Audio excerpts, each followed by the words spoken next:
What's going on, y'all? It's Jody Pickell with On 3. Today on The Hard Count, I'm going to tell you why I think Bo Nix will work at Oregon.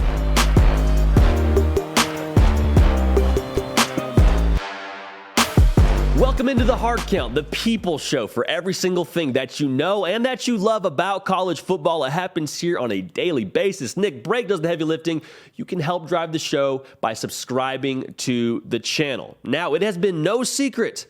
A lot of quarterbacks changing teams. The transfer portal gives and it takes, and it actually gave Oregon a new quarterback in Bo Nix. He's the presumed starter. That's where all the buzz is pointing. Played really well in the spring game. People are excited about Bo Nix in Eugene. Now, the question is, will this work? I believe it will. I'm going to tell you why. First and foremost, he has Kenny Dillingham there as his offensive coordinator. Why is that important? Well, there's some familiarity there between Nix and Dillingham. And when you transfer into a new program, it is a whole lot of new. Just think about this. New drive to class, new walk to the locker room, new uniforms, new colors, new surroundings. Everything is new. And new can be a good thing. I'm going to tell you about that in a minute, but it's also a really hard thing. So to have your guy as the offensive coordinator, who you're familiar with, to have some inkling of familiarity is a really big deal for Bo Nix because it's ultimately going to allow him to pick up where he left off, is my belief. That's huge.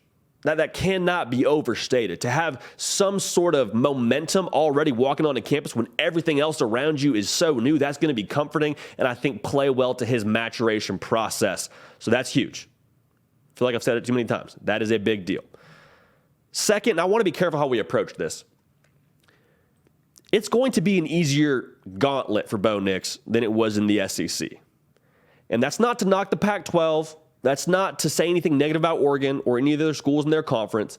But when you just look at the facts, look at the teams they're playing against, it is a different beast week to week. Let's talk about the 2019 schedule that Auburn played his freshman year. This is just the road schedule at A&M, at Florida, at Arkansas, at LSU. Oh, by the way, you have to come home and play Ole Miss, Georgia, and Alabama.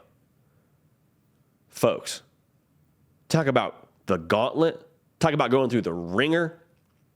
That is a difficult schedule as a quarterback when Auburn's still trying to piece things together offensively. And oh, by the way, you get a new head coach. All these different things that happened during his time at Auburn that have a schedule like that, that's just the conference schedule. Never mind, they played Oregon the first game of his freshman year in a neutral site. That's difficult. Now look at his schedule this coming season. Again, sticking in the road. At Washington State, at Arizona, at Cal, at Colorado, at Oregon State. Not to knock those programs, but they're very, very different than talking about going to Baton Rouge, to the Swamp, to Kyle Field. Atmosphere will be much less intimidating. Team you're playing against on the field will be less intimidating. If Bo Nix has seen what he's seen in the SEC, you got to imagine it'll feel pretty good to be lining up against Washington State on a Saturday afternoon, as opposed to looking across line of scrimmage and seeing some freak show first-round pick every other week. There's no real way to say it without being kind of offensive, but that's just the fact of the matter. It's going to be an easier schedule for Bo Nix, and I think that's going to be a welcome sight for him because he's had a lot of experience playing against NFL junior in the SEC.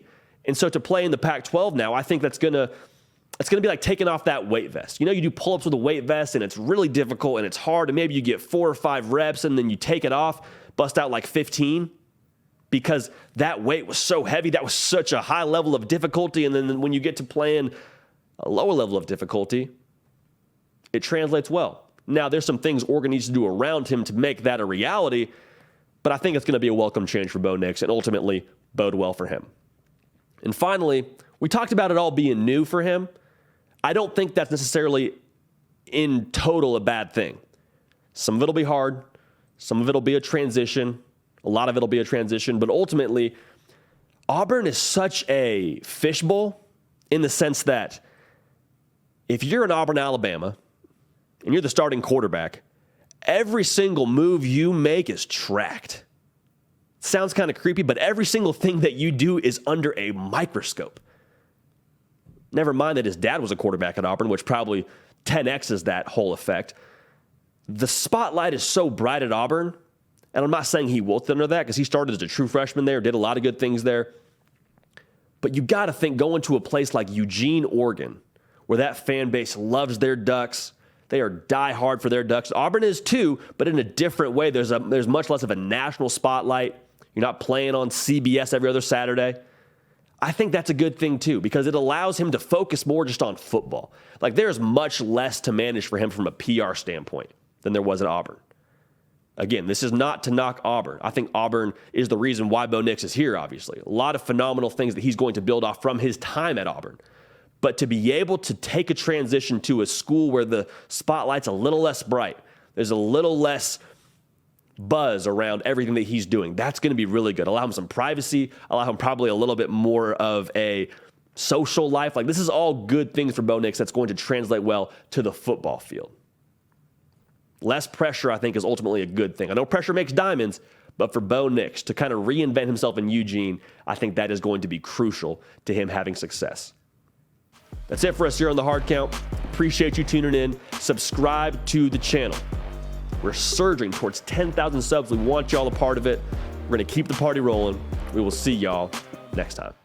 Hey y'all, thanks so much for watching. Subscribe to the channel here to make sure you don't miss an episode of The Hard Count. Also be sure to check out other videos on the On3 YouTube channel.